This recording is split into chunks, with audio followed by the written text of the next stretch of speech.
वक्फ board संशोधन bill पर NDA की एकजुटता ने राजनीति में भूचाल ला दिया है। नीतीश कुमार की जेडीयू और चिराग पासवान की एलजेपी ने बिल को समर्थन देकर नया सियासी संदेश दे दिया, लेकिन बिहार के मुस्लिम वोटर्स में इसका भारी विरोध देखा जा रहा है। विपक्ष इसे चुनावी मुद्दा बना रहा है, लेकिन सवाल यह है, क्या वाकई एनडीए को इससे चुनावी नुकसान होगा? इस वीडियो में हम बताएंगे कि वक्फ बिल का असली मतलब क्या है, जदयू और एलजेपी ने क्यों दिया समर्थन और क्यों मोदी सरकार को इस बिल से कोई डर नहीं है, बल्कि आत्मविश्वास है कि बिहार का नतीजा पहले जैसा ही होगा या और भी बेहतर। देखिए पूरा वीडियो और जानिए बिहार चुनाव से पहले का सियासी गणित सिर्फ राष्ट्र की रौनक पर। आज की हमारी रिपोर्ट सिर्फ एक बिल की कहानी नहीं है, बिहार की राजनीति की नई पटकथा है। नाम है वक्फ बोर्ड संशोधन विधेयक और इसके समर्थन में खड़ा होना यानी राजनीतिक पारे को चढ़ा देना। जी हाँ, नीतीश कुमार और चिराग पासवान और चंद्रबाबू नायडू, ये तीन नाम ऐसे हैं जिन्होंने बीजेपी की उस ताकत और मजबूत कर दिया जो अकेले दम पर एक बिल पास नहीं कर सकती थी। लेकिन सवाल ये है कि क्या जदयू और एलजेपी जैसे दलों ने बिल को समर्थन क्यों दिया? क्या शर्तें मानी गई? क्या दबाव था? और सबसे अहम, क्या इसका असर बिहार चुनाव में एनडीए पर पड़ेगा? नमस्कार दोस्तों, स्वागत है आप सभी का राष्ट्र की रौनक चैनल पर। कहानी शुरू होती है जब लोकसभा और राज्यसभा दोनों में बिल पेश किया गया। बीजेपी के पास आंकड़े पूरे नहीं थे, लेकिन पास करवाना जरूरी था। यहीं पर शुरू होती है सियासी डिप्लोमेसी और सामने आते हैं नीतीश कुमार और चिराग पासवान। बताया जा रहा है कि अमित शाह ने खुद मुलाकात की, भरोसा दिलाया गया कि बिल में मुस्लिमों के धार्मिक अधिकारों से कोई छेड़छाड़ नहीं होगी। नीतीश कुमार की एक शर्त थी, पसमानदा मुस्लिमों को न्याय मिले तो हम साथ खड़े हैं, और शाह ने इस पर सहमति दी। बिल पास हुआ, संसद में चर्चा भी हो गई, मगर असली लड़ाई अब शुरू होती है और वो मैदान है बिहार का। वक्फ बोर्ड संशोधन बिल पर नीतीश कुमार और चिराग पासवान का समर्थन देना अब उनके लिए राजनीतिक आत्मघात कहा जा रहा है। विपक्ष से लेकर मुस्लिम वोट बैंक तक सब आक्रोशित हैं। पटना की सड़कों पर प्रदर्शन हो रहे हैं, सोशल मीडिया पर ट्रेंड बन रहे हैं। नीतीश मुसलमानों के गुनहगार, एलजेपी से हिसाब लिया जाएगा। लेकिन क्या एनडीए वाकई डरा हुआ है? तो इसका जवाब है नहीं, और यही बात चौंकाती है। आज बात उस बिल की जिसने संसद से लेकर बिहार की सड़कों तक सियासी तूफान खड़ा कर दिया है।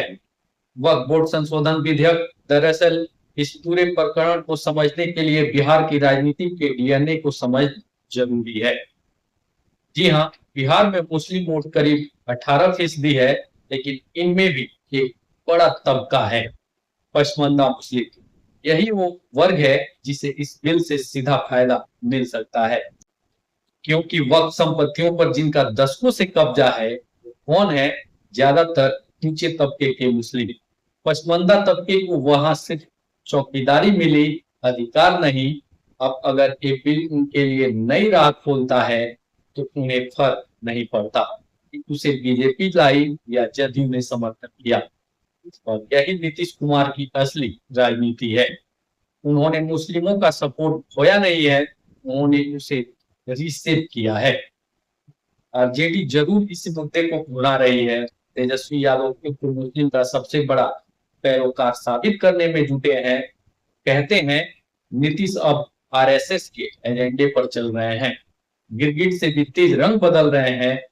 मगर इस बार उनकी दिक्कत यह है कि मुद्दा इतना सीधा नहीं है, क्योंकि एनडीए इस बार सिर्फ भावनाओं की राजनीति नहीं कर रही, आंकड़ों की राजनीति भी कर रही है।